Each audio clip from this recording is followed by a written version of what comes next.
Shanghai is a great example of what has not fit into the history books. You're evil. Evil. And it's something that some people do not want us talking about. What was that? History is not all written down. This is oral history, and it's a tragic oral history. You've got to deal with the past to protect the future. We're here in Portland. They ignored the Shanghai history. They ignored the history of the white slavers. And what we have today is one of the worst areas for human trafficking. Shanghaian was the art of kidnapping men, locking them in holding cells, and making them available for sea captains 7 days a week, 24 hours a day. Most of the Shanghaian took place in the saloons. Saloons were the crossroads. That's where everybody ended up. In fact, there's an old saying here. There was a saloon on each corner, at least 5 in between. And that was no exaggeration, that's how it was.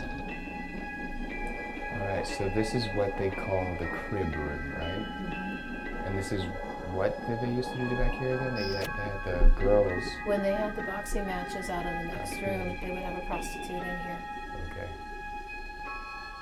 Okay. We've heard that a lot of the women, or basically all the women that We're here against their will. Against their will, yeah, didn't want to be here.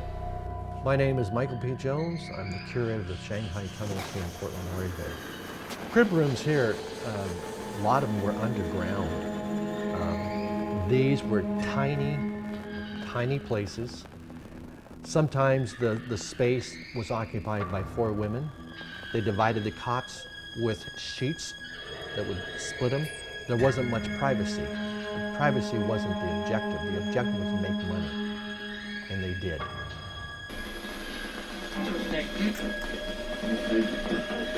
Is there anybody here with us right now? It said, help me, very faintly. Do me a favor. Did you hear the man? Mm-hmm. And someone said, what you want?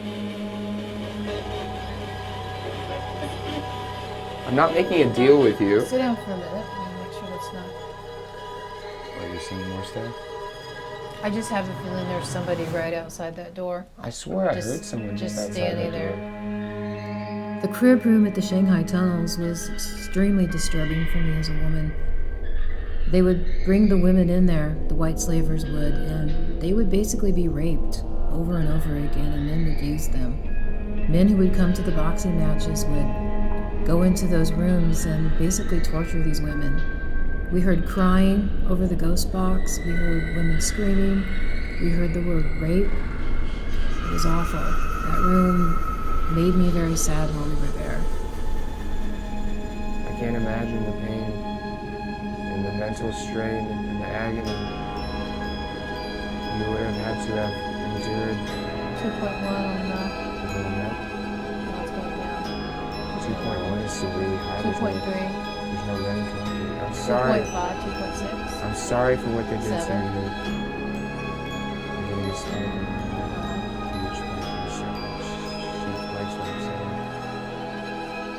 I'm sorry. Okay, I really am. No Now one should have it's to gone. go through It's that. completely gone now. Please come 0. back. Please come back and touch that antenna on that bed there where the red light is. Opium dens were both above and below ground. Below ground, it became kind of interesting because the Shanghaiers, who always are looking for opportunities to grab their victims, would be out in the darkness lurking. So what they would do, the operators of the opium den would actually string ropes of cans, tin cans, out in the darkness. The customers of the opium dens were warned, if you hear those cans go off, you don't go out there. If you do, you'll never be found again, because you become a victim of the Shanghaiers. Jan and I are the opium den in the Shanghai Tunnels. And I'm laying down here in the middle bunk, and I'm laying here with a little bit of cash in my hands, and I'm waiting for my opium, guys. I got a 20 and I got a 5 and some 1s. We're going to try to see if this activity triggers some paranormal. And actually earlier, right before we started this take, the EMF detector triggered as soon as I laid down on the bunk. Right. As if they were excited I have money. hear that? Yep.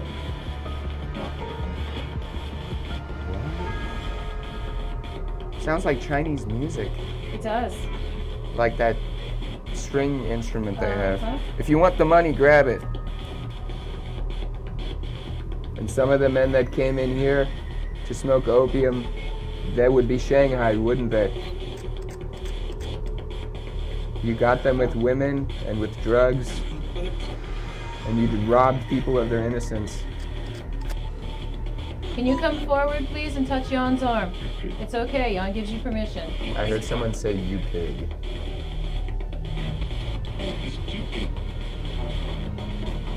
Thought I just heard someone say he's stupid.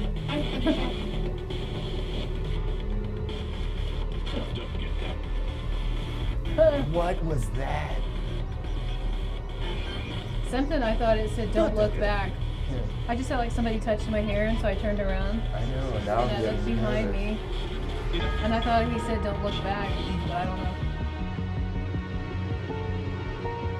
I first went in the underground when I was 7 years old. That was my first experience in the Shanghai tunnels. One of the things I found within the first few years going underground was a graveyard. The Chinese built the underground.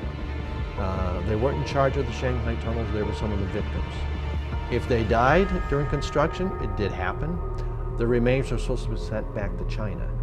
Well, that cost the labor contractor more money, so they didn't send them back. All right, so we're down here in the Shanghai tunnels on the side where there is an actual Chinese cemetery where most were men that were buried down here. They believe that some women were buried down here as well.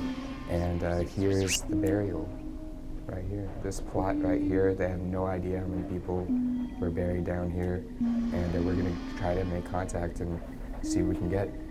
Yeah. Saint Michael, the archangel, defend us in battle. Devil, it said. Yeah, I heard that. And I heard Be our a scream. defense against the wickedness and the snares of the devil. And do, O thou, Prince of the heavenly host, to cast into hell Satan and all the evil spirits who wander this earth seeking the ruin of souls. Amen. I'm gonna photograph your legs. All right. Just Ooh, sit right next to me. I'm straining to say that prayer. I'm really straining to say that prayer. What can we do to help you? Hold these people back. Hold these people back. Did you hear that? And I got goosebumps. There's something My bad. arms are like. They're the bad really ones. wiggled. I can feel them coming around us right now. Yeah. The bad ones are trying to hold us back from saving these people. And I'm telling you now, I'm not going to let them talk. If you're bad and you're holding these people here, even after death, you're evil. Evil. The next location we filmed, it was by Nina's doors, the elevator doors where she was pushed through when she was murdered. By her They have the unknown doors. killers. By her unknown killers. And this is just when we started out. You captured an EVP on your recorder, Stephanie, that we actually received during a burst session, and it's saying, "Help me," and it's a male's voice. Male, yes. So do you believe maybe that could actually be one of the gangsters that used to play cards down there during Prohibition era? Possibly because that area was right there by the doors. And it was a That's very possible. male response. Right.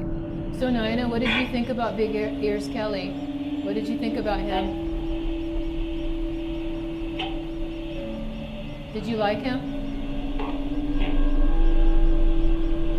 You heard that right? Yeah. Like F you? Uh-huh. I heard that.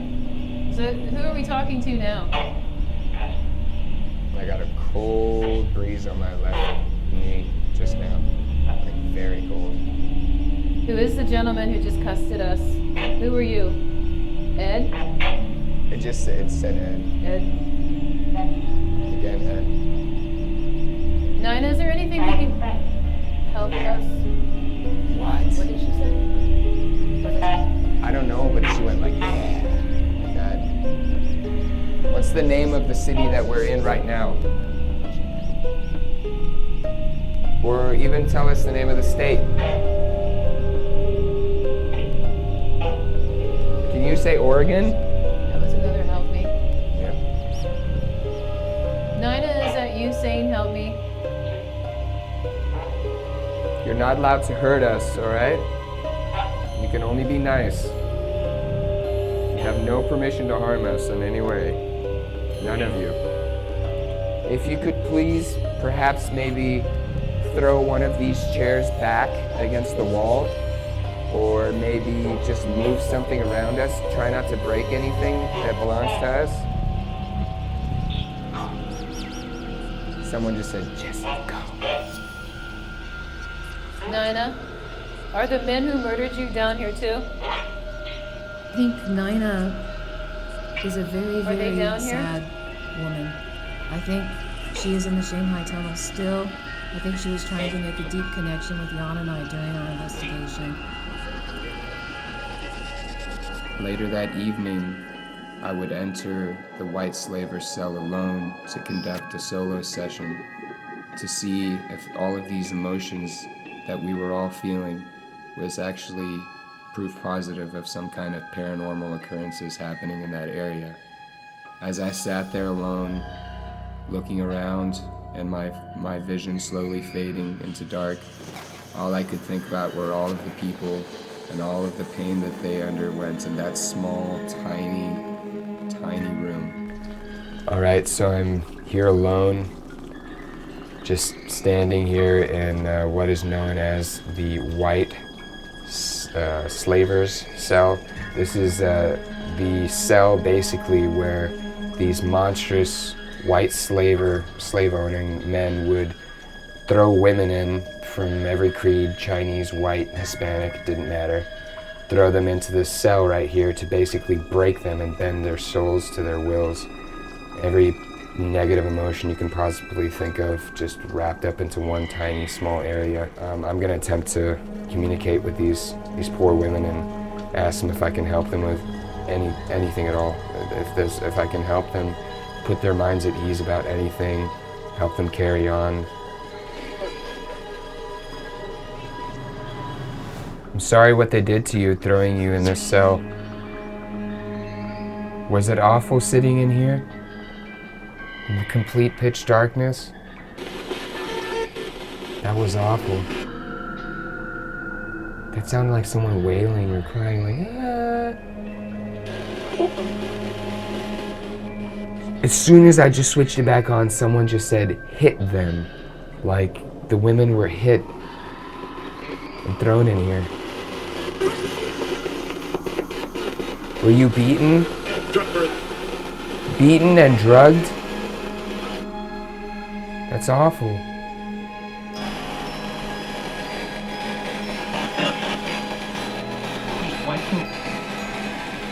Oh, okay, I just got another response and now I'm getting kind of sick to my stomach. I just thought I heard someone say, like with an accent, like a deep southern accent, someone said like, those white folks.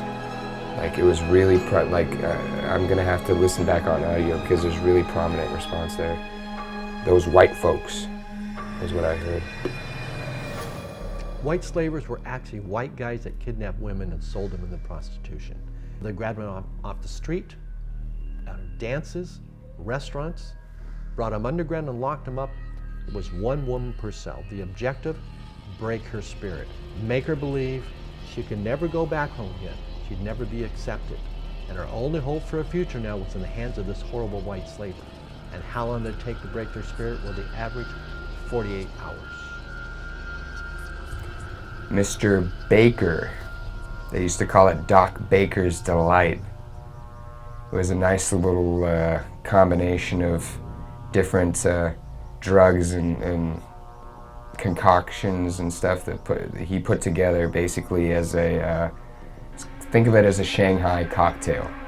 It would make you feel awful, make you pass out for a good 2 days or 1 day to a full 24 hours. Most people were out for a full 24 hours, just enough time to get them on the boat and get them out into the ocean. And by the time you wake up, there's no way off. And Doc Baker used to lock these innocent women, these poor women that would end up basically being handed off into a life of prostitution, and would give them these drugs. Can I ask you, First question I have is, what's wrong with you?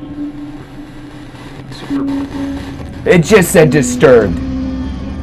Oh, I don't feel weird. I feel weird right now. Something just walked up on me. Something just... Okay, stop.